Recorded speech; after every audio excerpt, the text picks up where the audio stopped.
Today I'm going to be talking to you about the wonderful investment of a Scotch home laminator. After I have plugged in the system, it takes about 5 to 7 minutes before you're going to see this ready light. And depending on the size paper that you purchased, there's either going to be a 3 milliliter, which is great for everyday projects. I'm going to be laminating some of our daughter's artwork. We laminate schoolwork.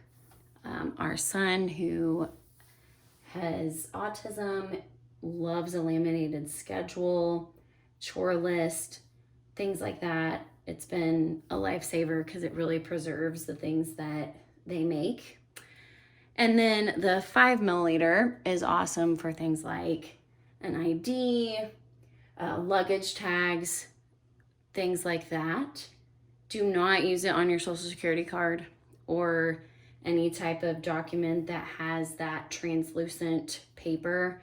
The laminator does run a risk of ruining those types of things.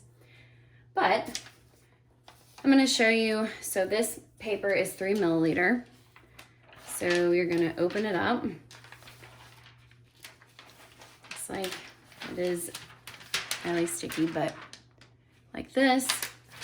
I would like to have, she's got 2 pieces of artwork, so I put them back to back. And you're gonna place the paper all the way up. You wanna utilize as much as you can. I know in other projects, if it's smaller, I can fit multiple projects within one sheet. So the side that is sealed is going to go in first. They do have an arrow that shows you. However, you always put this side in first. And it's gonna laminate it. Takes about 30 seconds to a minute. There are laminators that you can purchase that you can adjust the speed.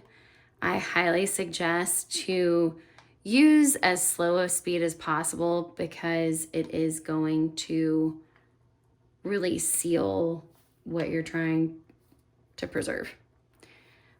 So this has been a wonderful investment for our family, and I know it will be for you.